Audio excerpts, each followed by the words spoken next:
بجلی کی طرح ہوگی، وہ اپنے بالوں کو گھسیٹتے ہوئے آئیں گے، اپنے دانتوں سے قبر کو کھود کر آپ کو جھنجھوڑ دیں گے۔ اے عمر، اس وقت کیا کیفیت ہوگی؟ سنو سنو، یہ اللہ کے رسول بیان کر رہے ہیں اور فاروق اعظم سے بیان کر رہے ہیں۔ میرے پیارے اسلامی بھائیوں، غور کیجئے ہمارا کیا حال ہوگا۔ یہ تو فاروق اعظم تھے۔ عرض کیا یا رسول اللہ، کیا اس وقت میری عقل آج کی طرح میرے ساتھ ہوگی؟ فرمایا ہاں۔ عرض کی پھر انشاءاللہ میں ان کو کافی ہوں گا۔ میرے پیارے اسلامی بھائیوں، یہ فاروق اعظم ہیں، صحابی رسول ہیں، لیکن ذرا ہم اپنے حال پہ غور کریں کہ یہ جو احادیث مبارکہ میں قبر کے احوال بیان کیے گئے ہیں، خدا کی قسم یہ ہمارے لیے عبرت کے لیے بہت کچھ ہیں۔ حجت الاسلام حضرت سیدنا امام محمد غزالی رحمت اللہ تعالی علیہ یہ حدیث پاک نقل کرنے کے بعد فرماتے ہیں، موت کی وجہ سے عقل میں کوئی تبدیلی نہیں آتی، صرف بدن اور اعضاء میں تبدیلی آتی ہے۔ لہٰذا مردہ اسی طرح عقل مند اور سمجھدار اور تکالیف اور لذت کو جاننے والا ہوتا ہے۔ عقل باطنی شے ہے، یہ نظر نہیں آتی۔ انسان کا جسم اگرچہ گل سڑ کر قبر میں بکھر جاتا ہے، پھر بھی عقل قبر میں سلامت رہتی ہے۔ اے میرے پیارے اسلامی بھائیوں، اے دعوت اسلامی کے 2 دن کے اجتماع میں آنے والوں، خدا کی قسم تشویش اور سخت تشویش خوف خدا اور سخت ترین خوف خدا کا معاملہ ہے۔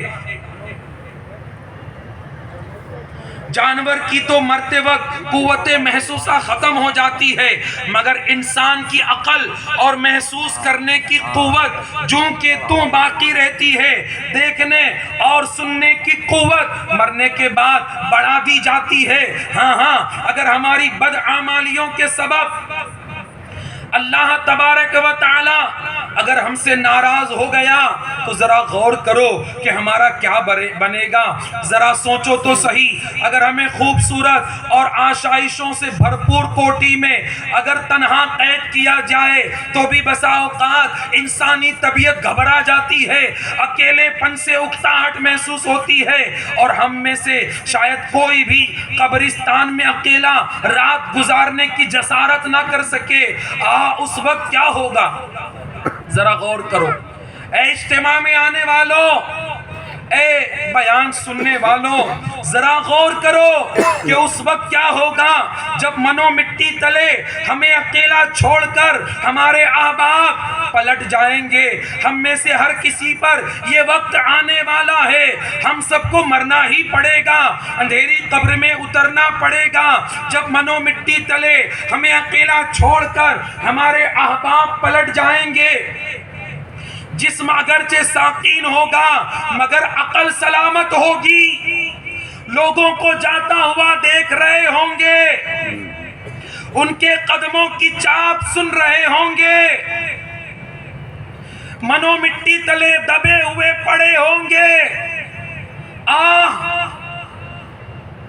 بے نمازیوں اور ماہ رمضان کا روزہ بلا عذر شرعی راہ نہ رکھنے والوں، زکوٰۃ دینے سے کترانے والوں، فلمیں ڈرامے دیکھنے والوں، گانے باجے سننے والوں، ماں باپ کو ستانے والوں، مسلمانوں کی بلا اجازت شرعی دل آزاریاں کرنے والوں، چوریاں کرنے والوں، دھوکہ دینے والوں، لوگوں کی زمینیں دبانے والوں، لوگوں پر ظلم و زیادتیاں کرنے والوں، آج دنیا میں عہدے اور دولت کے نشے میں بد مست ہو کر لوگوں پر ظلم کی آندھیاں چلانے والوں، مظلوموں کو دبانے والوں اور تکبر میں مبتلا ہو کر اللہ عز و جل کی نافرمانی کرنے والوں، ڈرو، اللہ سے ڈرو کہ جب قبر میں منو مٹی تلے دبا دیا جائے گا، بدن ساقط ہو جائے گا، عقل سلامت رہے گی، اس وقت نہ کسی کو بلا سکو گے،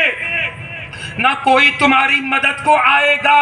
اس وقت جب تمہارے سامنے عذاب آئے گا، اللہ ناراض ہو گیا اور موت کے وقت اگر گناہوں کے سبب ایمان برباد ہو گیا اور قبر میں عذاب آ گیا، تو اپنے آپ کو کیسے بچا لو گے، اپنے آپ کو کیسے سنبھالو گے؟ ذرا غور کرو۔ اور آج دعوت اسلامی کے اس اجتماع میں آ کر اپنے گناہوں کو یاد کر کے اللہ کی بارگاہ میں سچی پکی توبہ کر لو۔ اللہ بے نیاز ہے۔ ارے سوچو، اگر ایک نماز قضا کرنے کے سبب اگر اللہ نے پکڑ کر لی تو کیا کرو گے؟ اگر رمضان کا ایک روزہ بلا وجہ شرعی چھوڑنے کے سبب اگر پکڑ کر لیے گئے تو کیا کرو گے؟ آج دندنا کے پھرتے ہو رمضان کے